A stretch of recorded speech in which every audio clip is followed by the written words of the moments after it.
This is my 1999 Land Rover Discovery 1.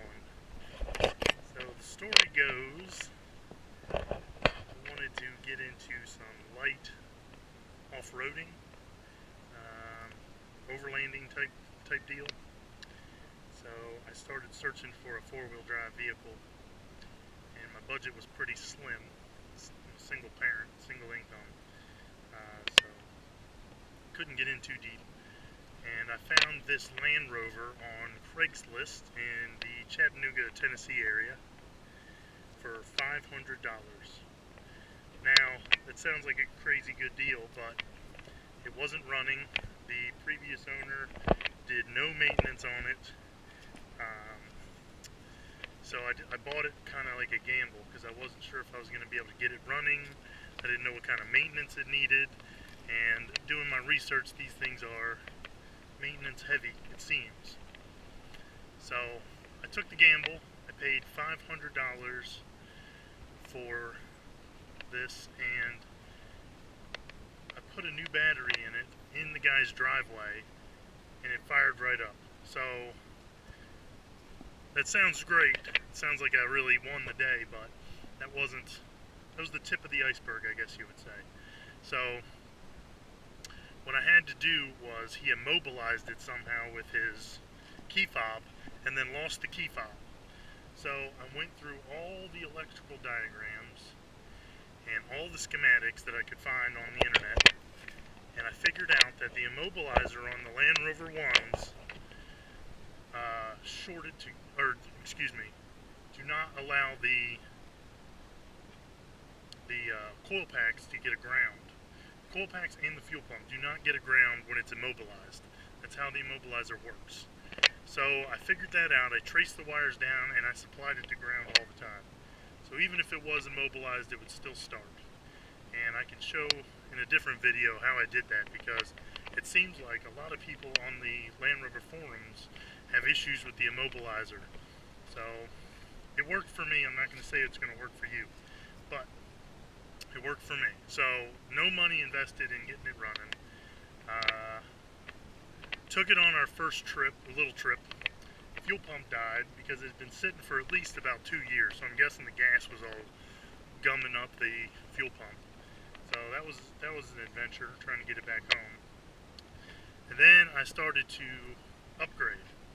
So what I did was I got some all-terrain tires. These are the cheapest ones I could find, because remember, this is on a budget. So this is from Walmart. These are the Wild Peaks all-terrains, Falcon tires.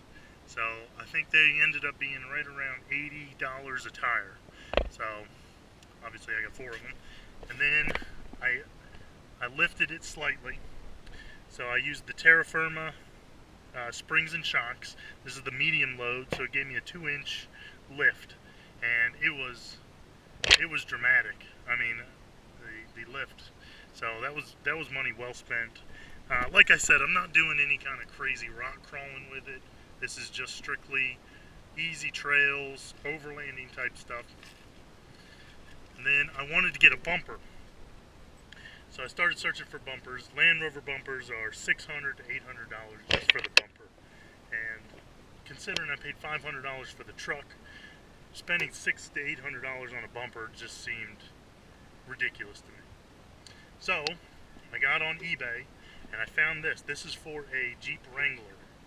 And I know what you're thinking. It's not for a Land Rover, sacrilege. But I did it anyway. This was, I believe it was $98 with free shipping on eBay. I don't know how I ended up with that deal, but I did. $98. It came with running lights, a little light bar on both sides. Obviously, it's a winch bumper. Didn't come with the winch, obviously. And then I got on SolidWorks and I designed bumper brackets to work with it.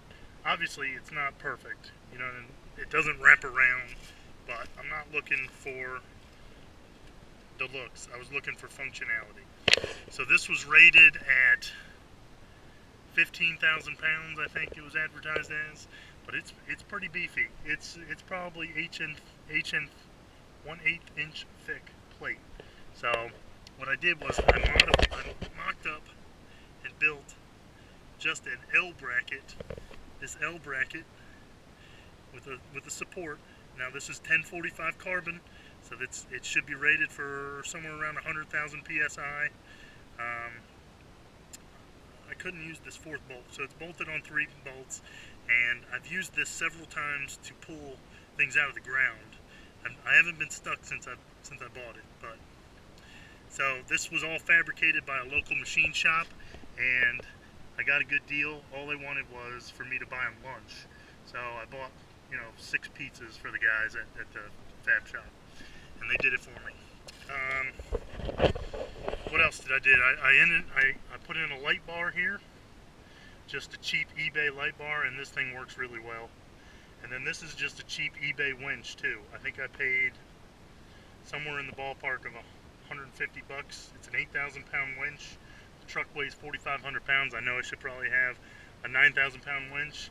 I bought an 8,000 pound winch and I haven't needed it, so hopefully I'll never need it. What else did I do here? That's pretty much the extent of the modifications. Mostly it was just getting it running.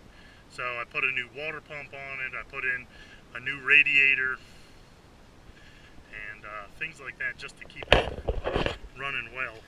And we can move on into the interior. Now this is pretty good. I had an issue with the seats. 2 of the motors were burned out on the driver's side, and it was in an uncomfortable position. I couldn't fix it.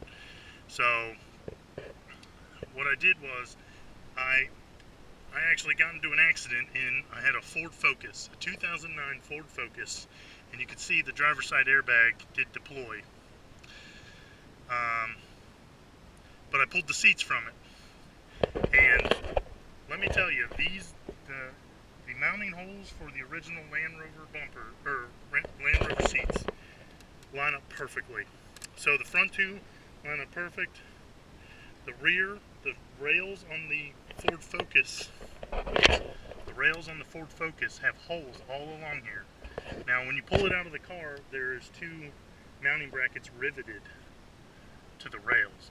You got to cut those off so it's flat, but there's holes that run all the way across it, and the holes actually lined up with the mounting location. And then I just bolted the seat belt back to the original seat mounting location, and they are it's all manual. So you have a height adjustment, you have the recline, and then your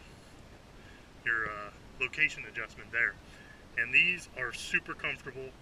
The heaters actually work. I pulled the heating wiring harness from the original Land Rover seat, and I spliced it into the Ford Focus seat, and it works perfect.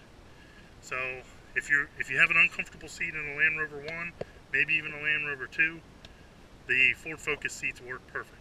And they look pretty good. I know I have a tan interior and the seats are black, but like I said, this truck was $500. I'm not that worried about it. What else did I do? I have a digital temp to keep an eye on my coolant temperature, because these things are notorious for having bad head gaskets and overheating, and I just like to keep an eye on it. With my water pump, I have a 180-degree thermostat and an aluminum, I think it's a dual core radiator. It doesn't hit 180, so it runs right around 177 to 179 all day long, even in the heat of summer with the air conditioner running. I highly recommend doing that. That's about it. So this is my 1999 Land Rover Discovery 1. That's my dog.